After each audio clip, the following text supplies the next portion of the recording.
Hello guys and welcome back to episode 21 of Hammer Time with me, Alex, and it is the big day. It is the Barcelona game at home. I didn't bring you the first one, which was the away win at the Nou Camp, but this time I'm bringing you the one at, wait, what's that stadium called again? Can't even remember. The London Stadium. I'm bringing you the game at the London Stadium. Now then, quick update from last time. So we obviously played Arsenal last time and we were in a bit of a rut of form, but since then, we've been an absolute tear. So we won 2-0 against Newcastle. Nice goals from Martial and Moukoko took us through in the Carabao Cup. And then 5-0 emphatic win against City. Demir really showing up. Martial doing the business as well with his 2 goals. We absolutely dominated this game.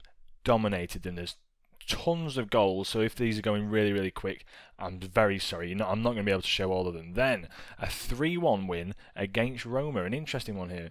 Moukoko and Charles de Ketelaere getting goals, as well as Souček scoring in the 87th minute from a penalty when Ibanez got sent off. A bit of a shaky one in this one, as he scored in the 84th minute. I thought it might have been on a comeback. Then all of a sudden a push in the back from Ibanez, saw him get sent off, and we, as a result, scored from the penalty. Then a thrashing from United. Absolute thrashing. Zuma with an own goal. Sancho scored twice. He scored in the first minute.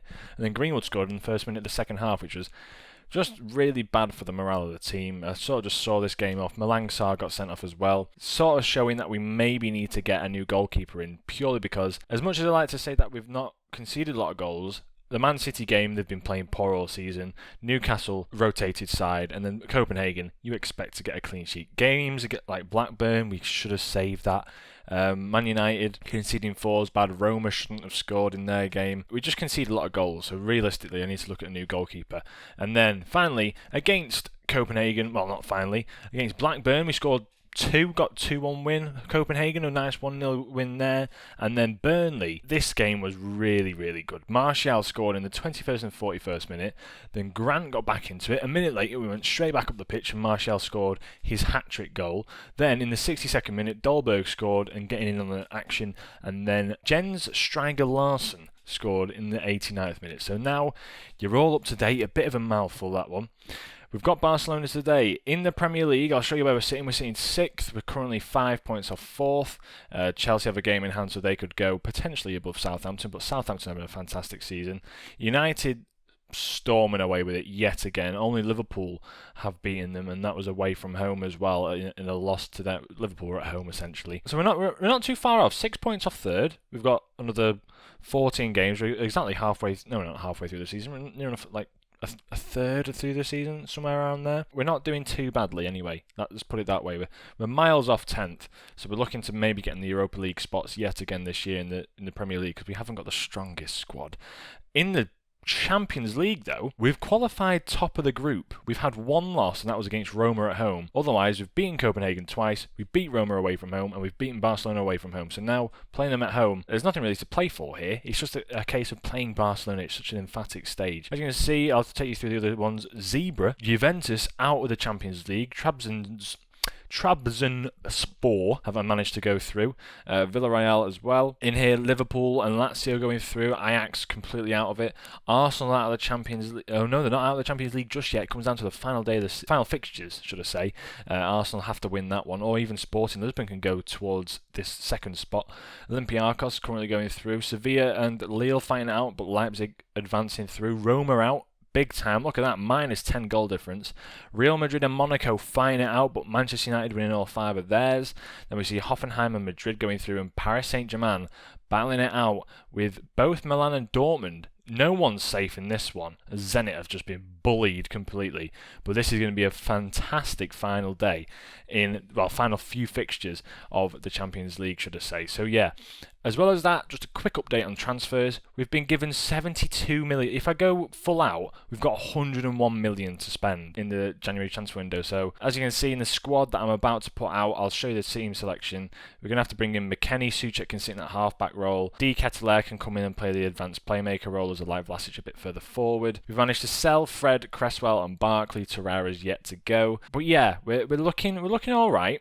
We're looking decent, but we need to bring in a keeper, as you can see here. And Tariq Lamptey's just not working. He's not working for me. if you look at how he's been playing, it's a 6.76. In the Cup, obviously, he's going to have a great game, but in the Champions League Continental, 6.8s. He's just very standard. He's just not working out for me. He's much more of an attacking player. If you play like a 5-back or something like that, where you get a wing-back, a complete wing-back that can just get forward and do what they want, he's really good going forward, but he's nothing special to me. So I have actually, in fact, bid on Livramento and Max Aarons as a part exchange. I'm going to see what I can do that way. Otherwise, it might just be a case that we hold on to until the end of the season and then potentially try and move him on for a bigger fee. As you can see, 90-odd million.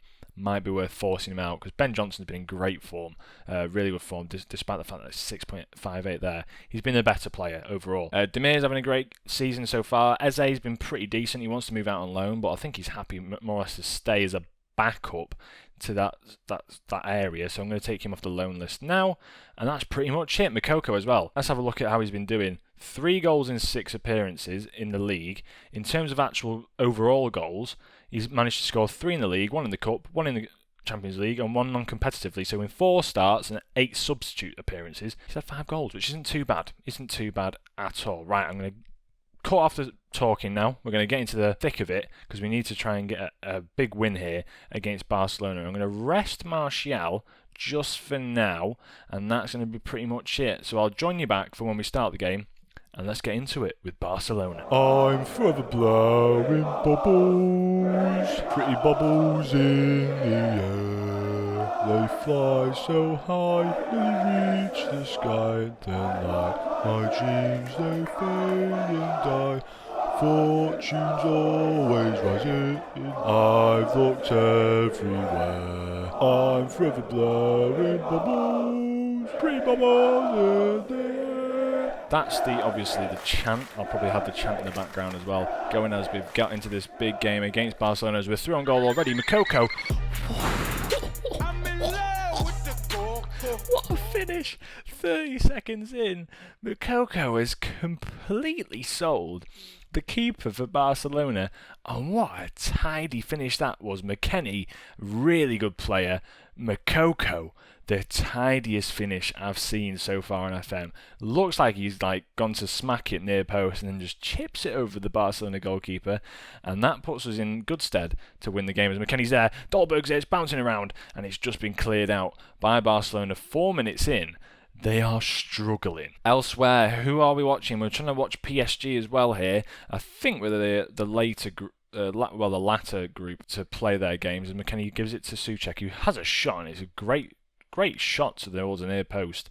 But I think with the latter fixtures, as in the latter days, so the Wednesday night football, I can't remember, and I need to really check, as McKennie hits the bar, Dolberg pulls it back to Diop, and he's put it wide, just wide of the post. So as you can see here, Dortmund are beating PSG, which means PSG do fall out of the Champions League spots. Souček wins it back to Johnson, as we've got another highlight here. Souček back on it, into Johnson. Johnson back to Souček. Back to Johnson. Can he get a whip in? He can. Beautiful ball in. Forces Dolberg, who's sitting very, very far at the back post. Reguilon can now come forward and have his little go. He puts it near post. Vlasic is there. Makoko's there, and they've pulled it back. And Makoko has scored again. Oh, I love him so much. The future of the club. 18 years of age. So young as well. Really, really playing well. Really playing well for us at the moment, Makoko. He's sort of demanding a spot in the side, but I mean, Martial's been playing well. Dolberg's been pretty decent as well. So those two more established players are going to start a bit more consistent. But yeah, 2-0 over Barcelona at the moment. Barcelona having a very poor season in the Champions League, but they're still, to be fair, they've managed to qualify. They're second in the group. As we've got another highlight here, Souček on it. We're going to go again. Souček to De Ketelaere. Back into Souček, back to Reguilon. He's going to come forward. He's going to maraud through the midfield. Souček finds Makoko, who's probably looking for his hat-trick now, as Reguilon tried to give it back to him. Just didn't work out. But Neto, in net, picks it up. What's he going to do with it? We've pushed pretty high up here. We've got 3 players very attacking up in their half, as Memphis Depay has taken that down on his chest from Neto. He's trying to chip the keeper, and a bit of an audacious attempt at a chip, and it's managed to just about go go over the bar. But United are winning 2-0 against Monaco, which sees them sadly lose out. But Salzburg can maybe be the saviours for Monaco, as I'm very happy with how we've been playing here. I'm very happy with your solid defensive work. I'm very happy with the playmaking works, and I'm incredibly happy with the striking works. But yeah, Real Madrid struggling at the moment against Salzburg, only 1-0 up to the good. So if that becomes a draw, they lose 2 points. And I don't know if they drop down into that third spot. I'll have to double check. But Monaco are getting absolutely smashed by United. United are an absolute force on Football Manager this season. The likes of Pogba, the likes of Ronaldo, the likes of Mokoko's through on goal. He's going to round the keeper. Oh, he's done it again. It's a hat trick from Mokoko. He is proving to be an absolute sensation. A hat trick at the London Stadium against Barcelona of all teams. It's Mbappe-esque. You've got to think to yourself, is he going to be the new sensation of the world? Mokoko, don't forget the name. He's going to be a long servant with Dortmund, and Lewandowski has missed a penalty, which means Dortmund are still going through at the top of the table. Milan are still going through as well. We're in the 80th minute at the moment, 3-0 up to the good. We need to make a few changes. We're going to make a few changes as the highlight goes on. Johnson's going to come off. Going to bring on Lamptey. McKennie needs to come off because he's looking a bit worse for wear. Eze can come on for him, and then Dolberg can come off, and McKennie has actually scored there, and Martial can come up front as McKennie is headed home. 4-0. There's been lots of high-scoring games at the moment for us, especially through like the Champions League. As who was that? I can't tell who that was, but McKennie finds his head. Well, it finds the head of McKennie at the back post, and he manages to prod that home across the goalkeeper. We're absolutely firing. Milan are winning 4-0. Dortmund are still trying to hold on. That's a pretty interesting one. Hoffenheim are now top of the table. Atletico Madrid drop into second. This is going to be very interesting towards the end of the games, as we've pumped it forward by Reguilon. Mokoko's pulled it down. Really good first touch. Can he find Martial in the middle? He can't. It comes back to him though. He's going to find Martial now though. He does, but I think Martial started in an offside position. That's a shame. That's a royal shame. Really, really emphatic win from us here, even if it's just 4-0. But let's see what happens. Goal awarded. He was onside. Mokoko picks it up. Martial's there, drops back, and a nice tidy finish into the bottom right-hand corner. 5-0 against Barcelona. Or I wouldn't mind, should I say, drawing them in the round of 16, because it looks like we're absolutely smashing them. We've blown them away there, the legendary team that is Barcelona. Roma, we've put them down to 0 goal difference. What has happened elsewhere then? Let's double check. So we are the Tuesday game, so we aren't the latter.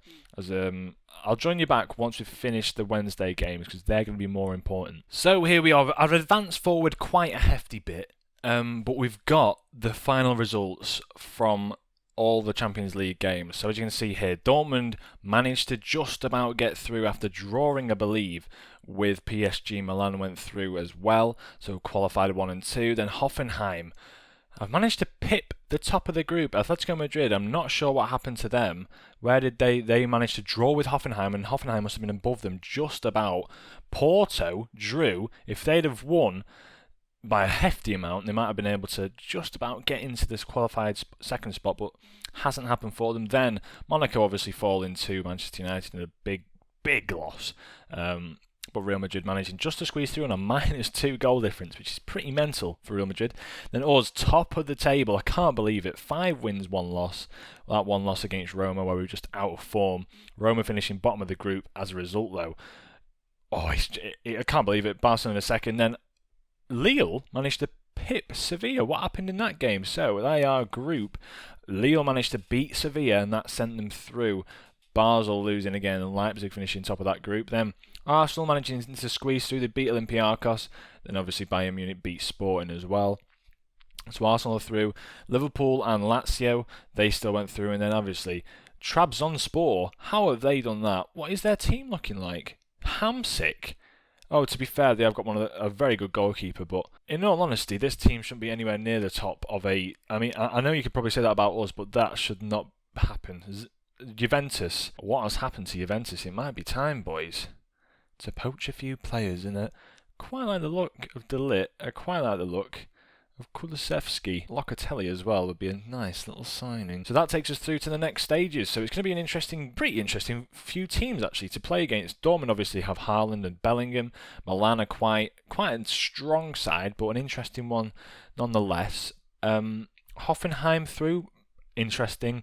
Barcelona as well, but we know we can beat Barcelona. That's the weird thing. That's a very odd thing to think about, that we can beat Barcelona. Leipzig and Lille, nice, interesting ones here. Arsenal, a pretty good test for us if we get them.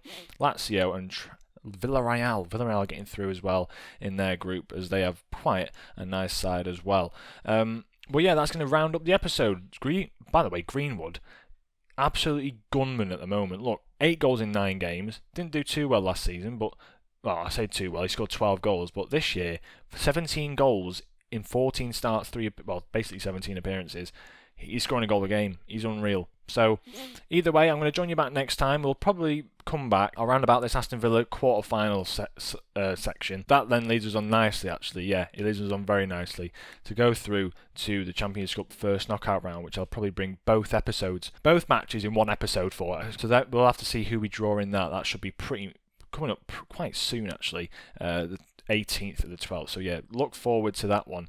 Updating you on that one in the next episode. So yeah, look out for next time. We'll be playing Aston Villa in the quarter-final of the Carabao Cup, which is an interesting one in itself. I know I've been speaking for ages. I think it's anyone's game, really. We've beaten City. We've not beaten Chelsea yet.